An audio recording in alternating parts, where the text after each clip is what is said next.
Good morning from Fast Company. Here's our daily look into what's driving today's creative business leaders.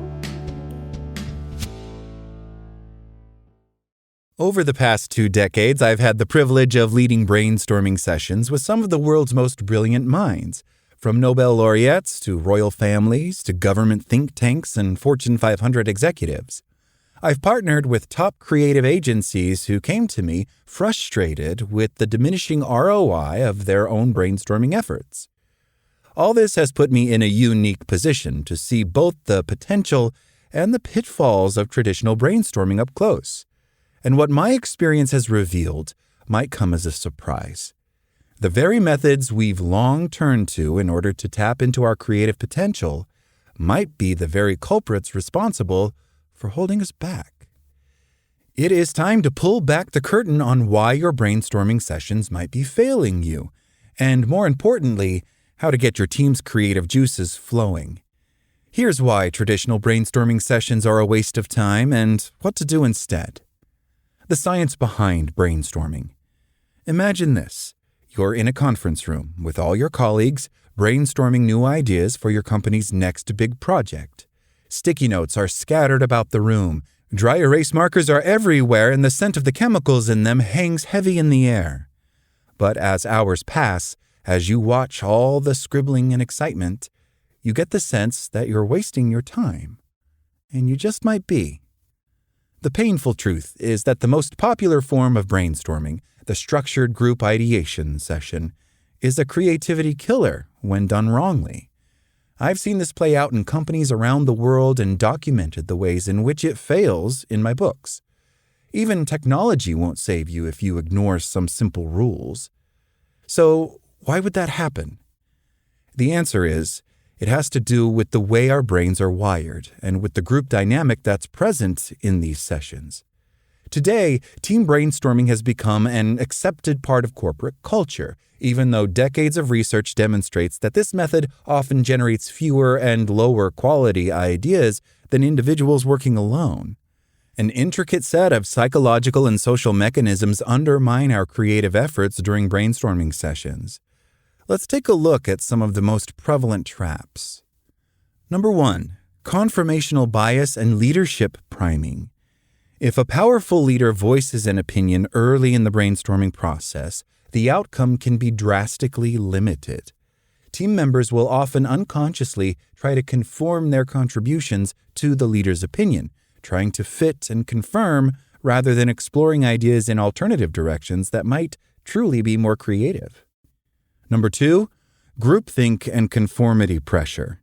In groups, people become more likely to sway towards the opinion of the majority, thus squashing unique ideas before they get a chance to be voiced. Number 3, production blocking. In a typical brainstorming session, only one person can talk at a time. As others wait their turn, they might forget their ideas or self-censor, thus losing potentially useful ideas. This is made worse when sessions are held online. Number 4, evaluation apprehension. Although we may have prohibitions against negative evaluation, people still experience themselves as being judged in groups. This evaluation apprehension sometimes leads to self-censorship of novel or unconventional ideas.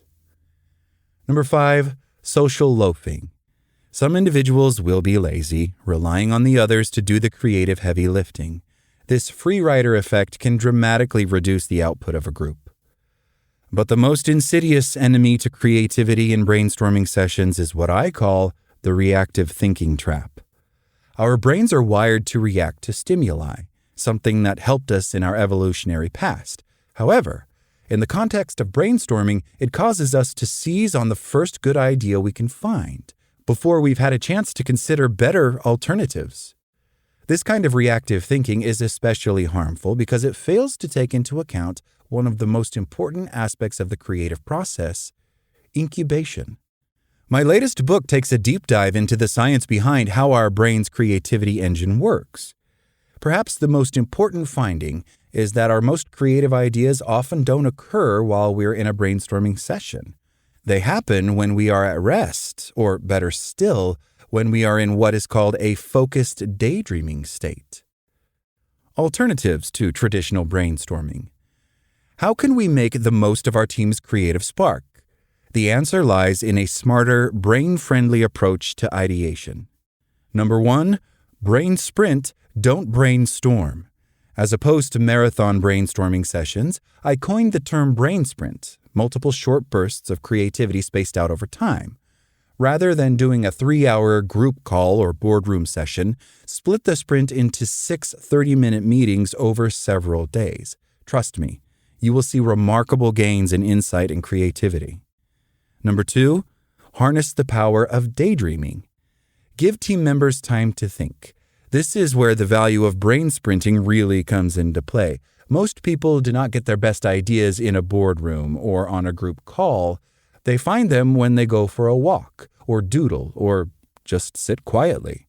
A lot of great ideas are conceived when we appear to be doing nothing at all.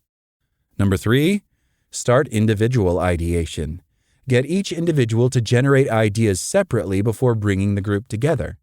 This bypasses many of the social pitfalls of brainstorming and really does lead to more diverse thought. Make team members write down their ideas and share them beforehand. Number 4, employ structured methods. Employ structured methods to execute the creative process. Using a framework to lead from idea generation to implementation will always provide a more positive impact. Remember, innovation is not an event, it is a process. Number 5, harness technology. Employ digital tools that enable submission of ideas as well as asynchronous collaboration.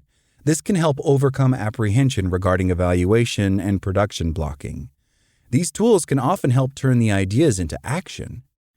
In redesigning creativity at work, we're not trying to find the best ways to generate more ideas more quickly. We're trying to foster conditions under which unique, valuable ideas have the best chance to emerge and thrive. That means respecting the needs of our brains to make novel associations, to work hard, and also to relax and incubate. Although the brainstorming session might be fun and feel productive, they often do not generate a lot of breakthrough ideas. By understanding the science of creative thinking and using more effective ideation techniques, we can unlock the creative potential of our teams. It is not a matter of thinking outside the box, but a recognition there is no box.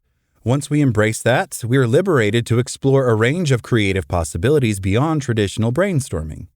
The next time you're about to call a brainstorming session, stop and ask yourself, are you setting up your team for creative success or just more hours of wasted potential?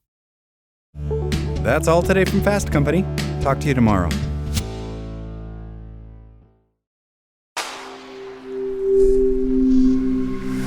Spoken Layer.